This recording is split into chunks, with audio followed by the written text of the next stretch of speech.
Unit 5 law of tort में जो topic number 3 आता है वो है जनरल डिफेंसेस।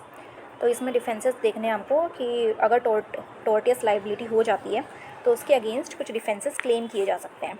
तो टोटल 8 डिफेंसेस इसमें दिए गए हैं, जिसमें से पहला है वॉलंटरी नॉट फिर इंजूरिया, सेकेंड है इनएविटेबल एक्सीडेंट, थर्ड है mistake, act of God, private defence, necessity जब प्लेंटिव खुद ही रॉन्ग डूअर हो, और लास्ट है स्टैट्यूटरी अथॉरिटी। तो इन सारे डिफेंसेस को वन बाय हम देखेंगे।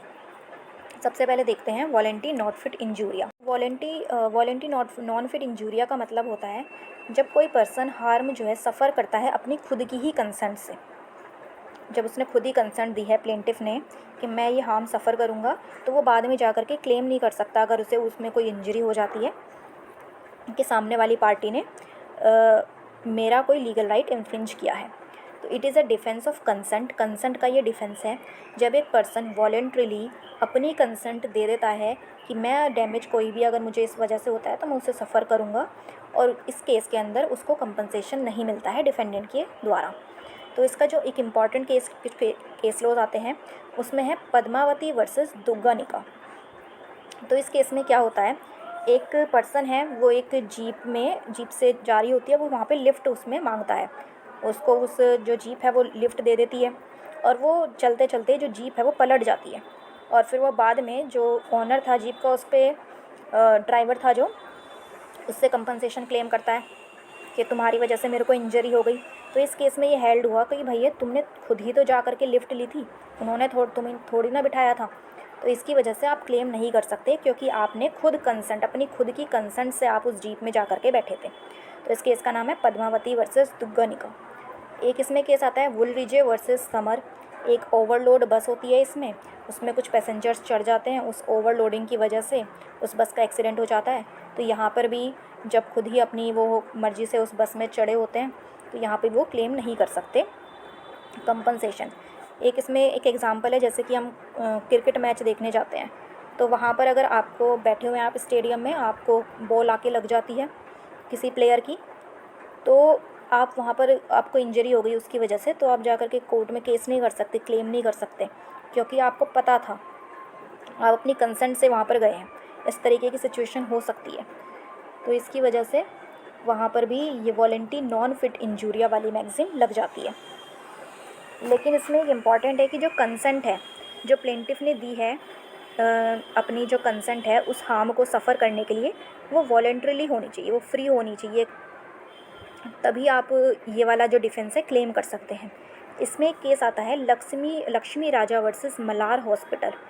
इस कंसेंट जो होनी चाहिए फ्री होनी चाहिए, इस पर एक केस आता है लक्ष्मी राजा वर्सेस मलार हॉस्पिटल।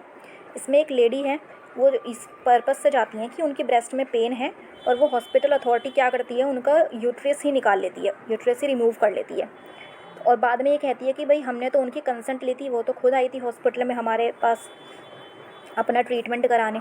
तो यहाँ पर ये हेल्ड हुआ कि उन्होंने अपना वो ट्रीटमेंट तो कराने आई थी, लेकिन उन्होंने आपको कंसेंट ये थोड़ी ना दी थी कि आप उनकी यूट्रस निकाल लेंगे। तो यहाँ पर कंसेंट ही इन्वॉल्व नहीं थी, इसकी वजह से जो हॉस्पिटल अथॉरिटीज़ हैं उनको लाइबल हेल्ड किया गया कि जो कंसेंट होनी चाहिए वो प्रॉपर होनी चाहिए और वो फ्री कंसेंट होनी चाहिए। तो इसका केस लो है लक्ष्मी राजा वर्सेस मलार हॉस्पिटल। इस केस का भी नाम आपको याद रखना है। देन फिर कंसेंट जो फ्री होनी चाहिए, इसमें ही एक और इम्पॉर्टेंट केस आता है आर वर्सेस विलियम। इसमें ये था कि जो एक्यूज़ था एक म्यूज़िक टीचर था, उसको लाइबल हेल्ड किया गया रेप के लिए एक 16 साल की लड़की के लिए।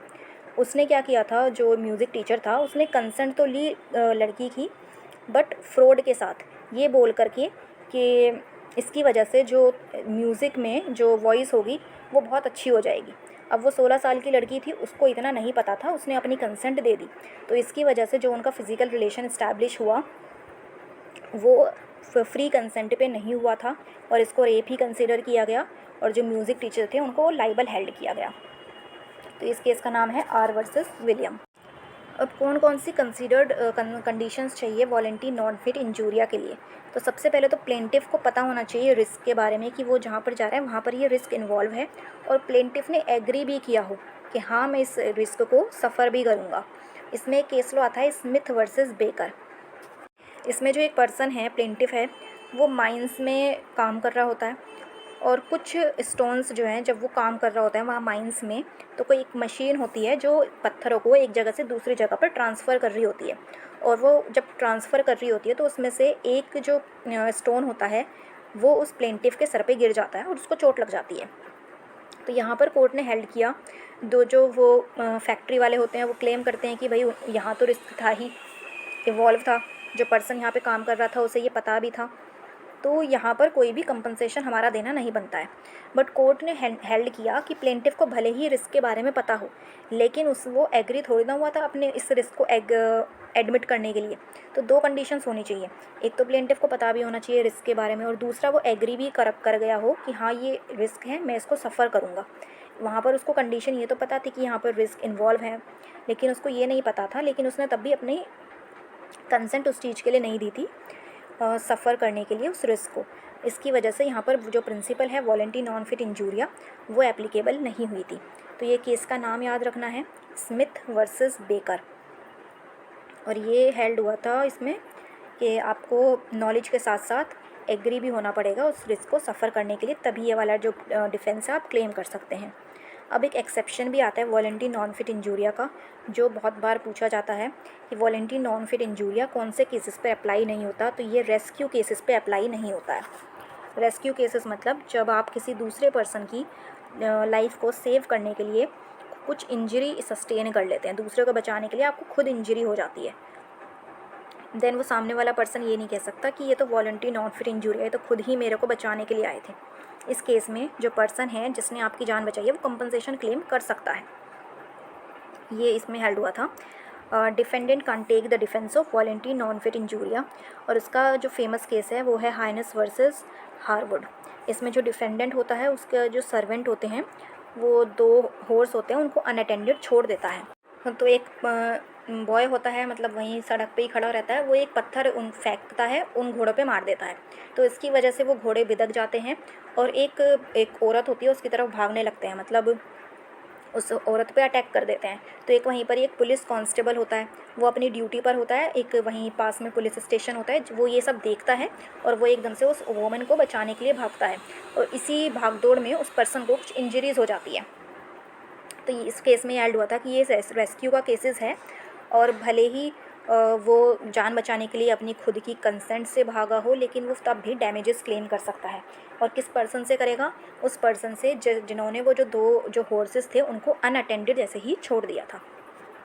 तो वॉलंटरी नॉन फिट इंजूरिया में ये सारी चीज़ें पढ़नी है, इसका मतलब पता होना चाहिए। देन इसके केसेस पद्मावती वर्सेस दुग्गानैया और वुलरिज वर्सेस समर। देन कंसेंट जो होनी चाहिए फ्री होनी चाहिए, इसमें भी दो इंपॉर्टेंट केसेस हैं, लक्ष्मी राजा वर्सेस मलार हॉस्पिटल और आर वर्सेस विलियम। देन कुछ कंडीशंस है जो रिक्वायर्ड होती है वॉलंटरी नॉन फिट इंजूरिया के लिए, कि आपको रिस्क के बारे में नॉलेज होनी चाहिए और आप उस रिस्क को सफ़र करने के लिए एग्री भी करें। इसमें भी केस लो आता है स्मिथ वर्सेस बेकर, और फिर इसका एक एक्सेप्शन आता है रेस्क्यू केसेस, जिसमें केस लो आता है हाइनेस वर्सेस हार्वुड। देन उसके बाद नेक्स्ट जनरल डिफेंस आता है प्लेंटिफ द रॉन्ग डूअर। इसका मतलब है प्लेंटिफ की खुद ही गलती है। अगर कोई भी इंजरी प्लेंटिफ को होती है, लेकिन प्लेंटिफ अपनी ही वजह से वो उसको इंजरी होती है, वो खुद ही कुछ गलत एक्ट कर रहा था, इलीगल या फिर अनलॉफुल एक्ट कर रहा था, इसकी वजह से उसे इंजरी हो रही है, देन वो कोर्ट में जा कर के क्लेम नहीं कर सकता कंपनसेशन के लिए। इसमें से जो एक है ना, इसमें मैक्सिम पूछी जाती है, वो मैक्सिम है एक्स टर्पी कोजा नॉन ऑरिएटर एक्शियो। इसका मतलब होता है कि इट मीन्स किसी भी इमोरल कोज के लिए कोई भी एक्शन अराइज नहीं होगा। अगर आपने खुद ही कोई इलीगल इमोरल एक्ट किया है तो उस पर आपको कोई भी कंपनसेशन नहीं मिलेगा। तो इसके अंदर ये वाली मैक्सिम याद रखनी है, और ये मैक्सिम किससे रिलेट करती है, कौन से जनरल डिफेंस से रिलेट करती है? Plaintiff the wrong doer. Then इसमें एक इंपॉर्टेंट केस लो आता है बर्ड वर्सेस हॉलब्रुक। इसमें एक डिफेंडेंट है, वो सेट करता है, मतलब अपनी ही प्रॉपर्टी में एक स्प्रिंग गन को सेट कर देता है, लेकिन वो कोई नोटिस नहीं लगाता कि यहाँ पर मैंने इस तरीके की स्प्रिंग गन लगाई हुई है। तो जो प्लेंटिफ है, जो पर्सन है, दूसरा पर्सन है, वो उसकी प्रॉपर्टी में ट्रेसपास करता है, मतलब ट्रेसपास एक इलीगल एक्टिविटी है, परमिशन तो ली नहीं थी उसने प्रॉपर्टी में एंटर करने के लिए, और फिर इसकी वजह से वो स्प्रिंग गन उसको लग जाती है और वो इंजर्ड हो जाता है वो पर्सन जो ट्रेसपास कर रहा था। कोर्ट में चला जाता है वो कंपनसेशन के लिए कि मेरे को तो इंजरी हो गई इसके एक्ट की वजह से। तो कोर्ट ने कहा कि भाई आप खुद ही गलत काम कर रहे थे, आप खुद गलत तरीके से उसकी प्रॉपर्टी में एंटर कर रहे थे, आप खुद एक ट्रेसपासर हो, आप क्लेम नहीं कर सकते आके कंपनसेशन। तो ये वाला केस आया था इसमें, बर्ड वर्सेस हॉलब्रुक, ये केस याद रखना है। देन थर्ड जो हमारा आता है डिफेंस, वो है इनएविटेबल एक्सीडेंट। इनएविटेबल एक्सीडेंट्स ऐसे होते हैं जो कि अनअवॉइडेबल हैं, जो आप अवॉइड नहीं कर सकते, आपको उनके बारे में पता ही नहीं था। एक ऑर्डिनरी केयर के साथ आप उन ऐसे एक्सीडेंट्स को प्रिवेंट नहीं कर सकते। तो जब प्लेंटिफ सफ़र करता है किसी अनएक्सपेक्टेड इंजरी को, इवन जो सामने वाला पर्सन था जिसकी वजह से इंजरी हुई है उसने रीज़नेबल टेक केयर करी थी कि ऐसा कुछ ना हो, तो भी एक ये डिफेंस वो क्लेम कर सकता है जिस पर्सन की वजह से इंजरी हुई है इनएविटेबल एक्सीडेंट का। इसमें जो इम्पॉर्टेंट केस लॉ आता है वो है स्टेनली वर्सेस पावेल का। इस केस में क्या होता है, एक डिफेंडेंट है वो नॉर्मली शूटिंग कर रहा होता है, एक शूटिंग पार्टी होती है वहाँ पर, इस तरीके से शूटिंग चल रही होती है। तो जैसे ही वो गन को वो शूट कर रहा होता है तो वो एक जो गोली होती है वो पेड़ से टकरा जाती है और पेड़ से टकरा कर उस पेड़ के पीछे एक आदमी होता है उसको वो लग जाती है। तो यहाँ पर ये हेल्ड हुआ कि ये जो पेड़ से टकरा कर के गोली लगी है ये इनएविटेबल एक्सीडेंट है। वो पर्सन नॉर्मली जहाँ पर शूटिंग रेंज थी वहीं पर भी वो अपनी शूटिंग की प्रैक्टिस कर रहा था, तो उसने रीज़नेबल टेक केयर करी थी। अब इस तरीके से कि पेड़ से टकरा करके, किसी चीज़ से टकरा करके अगर गोली लग जाती है और इंजरी हो जाती है तो उसमें उस पर्सन की कोई गलती नहीं है। तो ये एक तरीके का इनएविटेबल एक्सीडेंट था, तो इसमें उसको इस वाला डिफेंस मिल गया था। तो इसमें आपको ये वाला केस याद रखना है, Stanley versus Powell, inevitable accident का केस है। देन नेक्स्ट जो हमारा डिफेंस आता है वो है act of God. Act of God का मतलब है कि अगर किसी प्लेंटिफ ने, किसी पर्सन ने जो इंजरी है उसने सफ़र करी है because of some natural event की वजह से, कुछ ऐसा नेचुरली हो जाता है जो किसी के कंट्रोल में नहीं है, नेचुरल फोर्सेस की वजह से हुआ है जिसको अवॉइड नहीं किया जा सकता था किसी ह्यूमन के द्वारा, ह्यूमन की कंट्रोल से वो बियॉन्ड थी जो एक्टिविटी हो गई है, तो उसे हम एक्ट ऑफ गॉड बोलते हैं। तो ये भी एक जनरल डिफेंस आता है टॉर्टियस लाइबिलिटी के अंदर, और इसका जो लैंडमार्क जजमेंट है वो है निकोलस वर्सेस मार्सलैंड। इसमें जो पर्सन है वो अपने प्रॉपर्टी पर एक आर्टिफिशियल लेक बनाता है, और उस आर्टिफिशियल लेक बनाता है कि वहाँ पानी वानी स्टोर करूँगा, और उस टाइम पर क्या होता है बहुत ही ज़्यादा बारिश हो जाती है, इतनी बारिश जितनी बारिश अभी तक, मतलब ऐसी बारिश आज तक कभी देखी नहीं गई थी, इतनी बारिश हो जाती है, और उसकी वजह से वो जो पूल था जो उसने आर्टिफिशियल लेक बनाई थी वो ओवरफ्लो हो जाती है, और जो उसके आस पड़ोसी थे उनके घरों में पानी जाने लगता है। तो यहाँ पर ये हेल्ड हुआ कि ये जो इवेंट हुआ है ये एक्ट ऑफ गॉड था, और उस पर्सन की गलती नहीं थी, उसने तो नॉर्मल तरीके से एक आर्टिफिशियल लेक बनाई थी, और ये जो एक इवेंट हो गया कि इतनी ज़्यादा बारिश इस बार पड़ गई, ये उसके कंट्रोल में नहीं थी, बियॉन्ड द ह्यूमन कंट्रोल थी, इसकी वजह से इसमें उस पर्सन की कोई गलती नहीं थी। तो यहाँ पर उसने जो डिफेंस क्लेम किया था वो था एक्ट ऑफ गॉड। इसमें जो एसेंशियल एलिमेंट्स यही है कि नेचुरल फोर्सेस का कुछ ना कुछ वर्क होना चाहिए, नेचुरल कंडीशन, नेचर की वजह से कुछ ना कुछ होना चाहिए, और वो जो अकरेंस है वो एक्स्ट्रा ऑर्डिनरी होना चाहिए जो अभी तक कभी देखा नहीं गया, एकदम से ऐसा हो गया कुछ। तो इसमें ये वाला एक इम्पॉर्टेंट केस लो आता है, ये आपको याद रखना है। देन इसमें नेक्स्ट डिफेंस आता है प्राइवेट डिफेंस। प्राइवेट डिफेंस का मतलब है कि आपने अगर कुछ भी ऐसा काम किया है अपने डिफेंस में, अपने सेल्फ डिफेंस में, आपने अगर किसी सामने वाले को इंजरी हो जाती है तो भी आप क्लेम कर सकते हैं प्राइवेट डिफेंस को। कि ये है, इसमें कुछ रिक्वायरमेंट्स हैं इसकी, जैसे कि रियल और इमिनेंट थ्रेट होना चाहिए, मतलब जिस चीज़ को आप अवॉइड करना चाहते हैं आपको वो करना ही पड़ेगा, अदरवाइज़ वो चीज़ आपको खुद को हार्म कर सकती है। और जो थ्रेट होना चाहिए वो कंटिन्यूस इन नेचर होना चाहिए। और लास्ट है कि जो एप्रोप्रिएट, आपने जितना ज़रूरत था सिर्फ उतना ही रीज़नेबल फोर्स का यूज़ किया है, कुछ ने भी एक्स्ट्रा यूज़ नहीं किया। तो अगर ये तीनों कंडीशंस हैं तो आप प्राइवेट डिफेंस का जो डिफेंस है वो क्लेम कर सकते हैं अगेंस्ट द टॉर्टियस लाइबिलिटी। और इसमें जो लैंडमार्क जजमेंट आता है वो बर्ड वर्सेस हॉलब्रुक आता है। तो ये जो केस था बर्ड वर्सेस हॉलब्रुक का, ये हमने प्लेंटिफ द रॉन्ग डूअर में भी करा था, तो वहाँ तो उसको डिफेंस मिल गया था कि प्लेंटिफ ने खुद ट्रेसपास किया था। तो सेम चीज़ वही, डिफेंडेंट ने स्प्रिंगल लगाई थी अपनी प्रॉपर्टी में और एक पर्सन ट्रेसपास कर रहा था, कोई नोटिस बोर्ड लगाया नहीं था, उसकी वजह से उसे हर्ट हो जाती है। तो यहाँ पर कोर्ट ने ये हेल्ड कर दिया कि कोई भी प्राइवेट डिफेंस आपको नहीं मिलेगा बिकॉज आपने एक्सेसिव फोर्स यूज़ करी। आपको स्प्रिंगल लगाने की ज़रूरत नहीं थी अपनी प्रॉपर्टी में किसी को रोकने के लिए, और अगर आपने लगाई भी थी तो आपको नोटिस बोर्ड यूज़ करना चाहिए था। तो इसमें कोर्ट ने ये हेल्ड कर दिया कि आप ऐसे केस में जब आपने जितनी ज़रूरत थी उससे ज़्यादा आपने फोर्स का यूज़ किया, इसकी वजह से आप प्राइवेट डिफेंस क्लेम नहीं कर सकते। देन इसमें नेक्स्ट जो आपका डिफेंस आता है, जनरल डिफेंस आता है, वो है डिफेंस ऑफ मिस्टेक। मिस्टेक में ये आता है कि इग्नोरेंस ऑफ लॉ और फैक्ट डिफेंस नहीं है, लेकिन इसमें एक मैक्सिम आती है, इग्नोरेंशिया जूरिस नॉन एग्जीक्यूट। इसका मतलब है ignorance of law has no excuse. अगर कोई लॉ था और वो आपको नहीं पता था, इसकी वजह से आपसे कोई इलीगल एक्टिविटी हो गई और बाद में आप ये क्लेम कर रहे हैं मुझे तो पता ही नहीं था कि ये कोई इलीगल काम है, मेरे को तो इस लॉ के बारे में पता ही नहीं था, तो आप क्लेम नहीं कर सकते। लेकिन अगर जेन्युइन आपसे मिस्टेक हुई है, मिस्टेक ऑफ फैक्ट हो गई है, तब आप ये डिफेंस क्लेम कर सकते हैं।